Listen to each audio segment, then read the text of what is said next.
କୁଆଡ଼େ ଯାଉଛ? କିଛି ହେଇନି, ଭିଡ଼ିଓ ଷ୍ଟାର୍ଟ ହେଲା। ସମସ୍ତଙ୍କ ଭିଡ଼ିଓ ତ ଦେଖୁଛ, ଦେଖିଲା ବେଳକୁ ଦେଖୁଛ ମୋ ଭିଡ଼ିଓରୁ କ'ଣ ହେଇଛି ଯେ ଦେଖୁନ। ପ୍ଲିଜ୍ ସେମିତି କରନ୍ତୁନି, ଭିଡ଼ିଓଟି ଲାଷ୍ଟ ପର୍ଯ୍ୟନ୍ତ ଦେଖନ୍ତୁ। ଭଲ ଲାଗିଥିଲେ ଆପଣମାନେ ନିଶ୍ଚୟ କହିବେ ହେଲା। ଯେମିତିକି ଦେଖିଲେ ମୋ ମାଆଙ୍କୁ ଗୋଟେ ଦେଲି, ଯେଉଁଟାକି ଆମର କଦଳୀର ଫୁଲ। ତ କଦଳୀ ଗଛରେ ଯେହେତୁ ଭଙ୍ଗା ହେଇଥିଲା, ମୋ ମାଆଙ୍କୁ କହିଲି ମାଆ ରାନ୍ଧିଦେବା।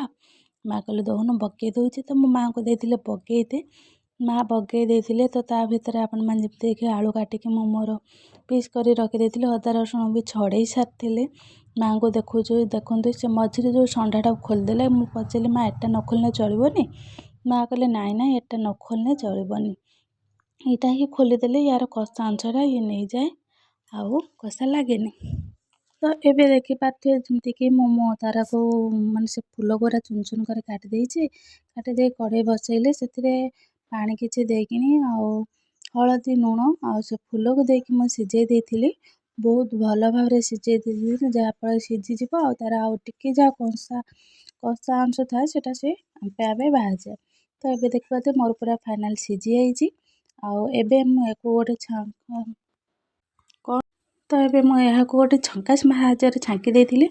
ଆଉ ଜିରା, ଅଦା, ରସୁଣ ତାହାକୁ ଗ୍ରାଇଣ୍ଡିଙ୍ଗ ଭଲ ଭାବରେ କରିଦେଇଥିଲି। ଏବେ କଢ଼େଇରେ ତେଲ ପକାଇକି ମୁଁ ଆଳୁ ଭାଜିବି, କାହିଁକିନା ଆଳୁଟା ଆମର ଭାଜିବା ଦରକାର। ପାଣିରେ ସିଝେଇଲେ ସେ ପାଣିଚିଆ ଲାଗିବ, କାହିଁକିନା ଆମେ ଅଲରେଡ଼ି ଫୁଲକୁ ପାଣିରେ ତାକୁ ସିଝେଇ ସାରିଛନ୍ତି। ତ ୟାକୁ ବି ତା ସହିତ ଯଦି ସିଝେଇଦେବା, ଇଏ ବି ପାଣିଚିଆ ଲାଗିବ ଆଉ ଟେଷ୍ଟ ଏତେ ଲାଗିବନି। ସେଥିପାଇଁ ତାକୁ ମୁଁ ତେଲରେ ଆଗେ ଭାଜି ଦେଇଥିଲି। ଆଉ ଏପଟେ ଦେଖିପାରୁଥିବେ ପିଆଜ ଗୋଟେ, ଟମାଟର ଗୋଟେ ଆଉ ଧନିଆ ପତ୍ର କିଛିଟା, ତାକୁ ବି ମୁଁ କାଟିକି ପ୍ଲେଟ୍ରେ ରଖିଦେଇଛି। ଏବେ ଦେଖିପାରୁଥିବେ ମୋର ପୁରା ପ୍ଲେଟ୍ ସଜା ସରିଗଲା ହେଲା, ହରା ଫରା ଗରା। ତ ଏବେ ଚାଲନ୍ତୁ ଦେଖିବା, ଆଳୁ ଆମର ବି ହେଇଯାଇଛି। ଆଳୁକୁ ପ୍ଲେଟ୍ ଖୋଲି ଦେଇଥିଲି। ତ କିଛି ତେଲ ଦେଇକି ସେଟା ଫୁଟଣ ଫୁଟେଇ ସାରିଲା ପରେ ସେଥିରେ ପିଆଜକୁ ମୁଁ ପକେଇ ଦେଇକି ତାକୁ ବ୍ରାଉନ୍ ହେଲା ପର୍ଯ୍ୟନ୍ତ ଭଲସେ ଭାଜିଥିଲି। ଆଉ ଟିକେ ଷ୍ଟାଇଲ୍ ମାରି ପୋଜ୍ ଦେଇଥିଲି। ତ ଏବେ ଦେଖିପାରୁଥିବେ ଆମର ପିଆଜ ଭଜା ଚାଲିଛି, ତା ସହିତ ମୋର କ୍ୟାମେରା ସହିତ ଫାଇଟିଂ ଚାଲିଛି। କାହିଁକିନା କ୍ୟାମେରା ଯେହେତୁ ଆମର ରହୁନଥିଲା, ତା ସହିତ ବହୁତ ଫାଇଟିଂ ହେଲା ପରେ ଲାଷ୍ଟକୁ ତାକୁ ମନି ପ୍ଲାଣ୍ଟ ଗଛରେ କେଞ୍ଚିବାକୁ ପଡ଼ିଲା, ଯେହେତୁ ତା ଷ୍ଟାଣ୍ଡଟା ମୋର ଭାଙ୍ଗି ଯାଇଥିଲା। ଗୋଟେ ଷ୍ଟାଣ୍ଡ ଆଣିବା, ଯଦି ଭିଡ଼ିଓ ଭଲ ଚାଲିଲା ତ ନିଶ୍ଚୟ ଆଣିବା। ବେପାର ହଉ, ମାଲ ଆସିବ, ନାଇଁ କ'ଣ ସାଙ୍ଗମାନେ?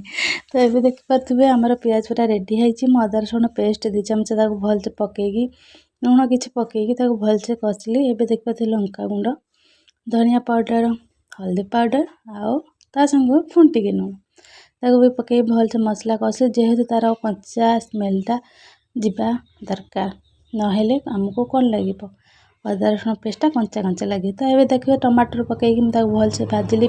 ଟମାଟରଟା ସଇଁଗଲା ପରେ ତା ଭଲସେ ଟିକେ ଚାପି ଦେଇକିନି, ତାପରେ କିଛି ପାଣି ଦେଇକି ତାକୁ ପୁଣି କଷିଲି। ମସଲାଟା ଯେତେ କଷା ଯିବ ତରକାରୀ ଟେଷ୍ଟ ସେତେ ଭଲ ଲାଗିବ, କାହିଁକିନା ମସଲାଟା ସିଝିଲେ ହିଁ ତରକାରୀ ଟିକେ ମେଲ୍ଟ ହେଲା ଭଳିଆ ଲାଗିବ ଆଉ ତରକାରୀଟା ଟେଷ୍ଟ ଲାଗିବ।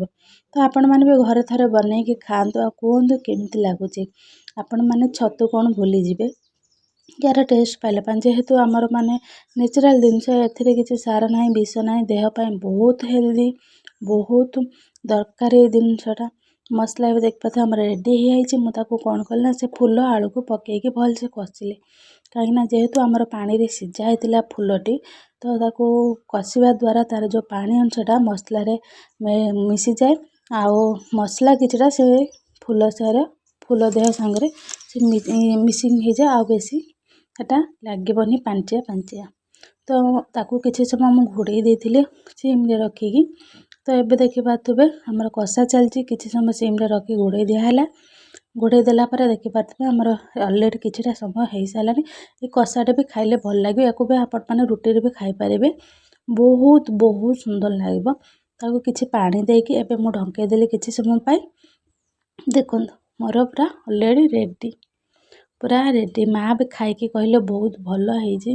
ମାନେ ହଉ ଠିକ୍ ଅଛି, ବହୁତ ଭଲ ହେଇଛି। ତ ଆଉ କେବେ ବି କରିବେ, ଆପଣମାନେ ବି ଘରେ କରିକି ଖାଆନ୍ତୁ। ଯେହେତୁ ଆମ ଦେହ ପାଇଁକି ଚିକେନ୍ଠୁ ମାନେ ଏଇଟା ବହୁତ ହେଲ୍ଦି, ତ ଆପଣମାନେ କାହିଁକି ଲେଟ୍ କରୁଛନ୍ତି, ଘରେ ଥରେ ବନେଇକି ଖାଆନ୍ତୁ। କେମିତି ଲାଗିଲା କମେଣ୍ଟରେ ନିଶ୍ଚୟ କହିବେ। ଏବେ ମୁଁ ଲାଷ୍ଟରେ ଗରମ ମସଲା ଆଉ କିଛି ଧନିଆ ପତ୍ର ଦେଇ ଗାର୍ନିସିଂ କରିବି। ତାପରେ ଆପଣମାନଙ୍କୁ ଦେଖାଉଛି ୟାର ଫାଇନାଲ୍ ଲୁକ୍ ହେଲା। ଏ ଦେଖନ୍ତୁ, ମୁଁ ତ ଖାଇକି ଯାହାକି ଜାଣିଲି ବହୁତ ସୁନ୍ଦର ଲାଗୁଥିଲା, କିନ୍ତୁ ପରିଶ୍ରମ ଲାଗିବ, ଯେଉଁଟାକି ଆମର ଫୁଲଟା ବାଛିବାର ନା ଆଉ କିଛି କଷ୍ଟ ନାହିଁ।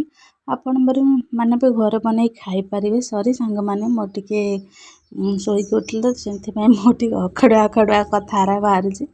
ତ ଏବେ ଦେଖିବା ତ ମୋର ଭାତ ଥାଳି ପୁରା ରେଡ଼ି। ଭାତ, ଡାଲି, ପିଆଜ, କଞ୍ଚାଲଙ୍କା, ତରକାରୀ, ଆଉ ଗୋଟେ କ'ଣ ହେଇଥିଲା ମୁଁ ଭୁଲି ଯାଇଛି ହେଲା ସାଙ୍ଗମାନେ। ମୁଁ ନିଜେ ବି ଜାଣିନି ମୁଁ କ'ଣ ରୋଷେଇ କରିଥିଲି। ଯେହେତୁ ଏଇଟା 2 ଦିନର ହେଲାଣି ବ୍ଲଗ୍, ଆଉ ମୋତେ ମାନେ ଏତେ ନିଜକୁ ନିଜେ ଅଳସୁଆ ଲାଗୁଛି ଯେ ମୁଁ ବହୁତ ମାନେ ଇଏ ଲାଗୁଛି। ଖାଇସାରିଲା ପରେ ସାଙ୍ଗମାନେ ଆଉ ମୋତେ କିଛି ଦେଖା ହେଉନି, ଖାଲି ଶୋଇବା ଛଡ଼ା। ସରି ସାଙ୍ଗମାନେ, ଅଳସୁଆ ବହୁତ ହେଇଗଲେଣି। ନ ଶୋଇଲା ବେଳକୁ ଯେହେତୁ ବେଣୁସୁ ଉଠା ହେଉଛି, ନ ଶୋଇଲା ବେଳକୁ ମୁଣ୍ଡ ପେନ୍ ହେଉଛି। ତାପରେ ତ ଶୀତ ଦିନ ଆସିଛି, ଜାଣିକି ପେଟରେ ଭାତ ପଇଲେ ଦେହ ହାତ ଥରିବ। ଆଉ ଆପଣମାନେ ସହିତ ଏମିତି ହୁଏ ଯଦି ଆମକୁ ନିଶ୍ଚୟ କମେଣ୍ଟରେ କହିବେ। ତ ଏବେ ମୋର ଭାତ ଥାଳି ଯେମିତି ରେଡ଼ି ହେଇସାରିଛି, ମାଆ ଖାଇସାରିଛନ୍ତି, ପୁଅ ଆମର ତ ସ୍କୁଲ ପଳେଇଛନ୍ତି, ତ ମୁଁ ଖାଇବାକୁ ବସିଗଲି। ଆଉ ଯାହା ଖାଇକି ଅନୁଭବ କଲି ବହୁତ ଭଲ ଲାଗିଲା। ଆଉ ଆପଣମାନେ ବି ଘରେ କରିକି ଖାଆନ୍ତୁ ହେଲା। ଯାହାର ବି ଫୁଲ ରହିଛି ଫୋପାଡ଼ି ଦେଉଛନ୍ତି, ଆଉ ଏବେ ଆଉ ଫୋପାଡ଼ିବେନି ହେଲା। ତ ଏବେ ଦେଖିବା ତ ମୁଁ ବାସନ ଥୋଇଦେଲି, ଏବେ ଚାଲିଲି ଶୋଇବା ପାଇଁକି। ଶୀତ ଦେଖୁ ପୁରା ଥରିଲେଣି। ତ ସାଙ୍ଗମାନେ ମୋର ରୋଷେଇ ସରିଗଲା, ଖିଆ ବି ସରିଗଲା। ଆଜିର ରେସିପି ଆପଣମାନେ କେମିତି ଲାଗିଛି କମେଣ୍ଟରେ ନିଶ୍ଚୟ କହିବେ। ଆଉ ସାଙ୍ଗମାନେ ବହୁତ କଷ୍ଟରେ ଭିଡ଼ିଓ ବନା ହେଉଛି, ମାନେ ଗୋଟେ ରୋଷେଇକି ଯେଉଁଟା ଆମର ଅଧଘଣ୍ଟାରେ ହେଇଯିବା କଥା ସେଇଟା ଆମକୁ 2 ଘଣ୍ଟା ବି ଲାଗିଯାଉଛି, କାହିଁକିନା ମୋବାଇଲ ସହିତ ଆମକୁ ଖେଳିତେ ପଡ଼ୁଛି। ତ ଆଜିର ବ୍ଲଗ୍ଟି ଆପଣମାନଙ୍କୁ ଆଶା କରୁଛି ବହୁତ ଭଲ ଲାଗିଥିବ। ତ ରହୁଛି, ପୁଣି ଦେଖା ହେବା ନେକ୍ସଟ ଭିଡ଼ିଓରେ। ସେତେବେଳେ ପର୍ଯ୍ୟନ୍ତ ଟେକ୍ କେୟାର। ଜୟ ଜଗନ୍ନାଥ।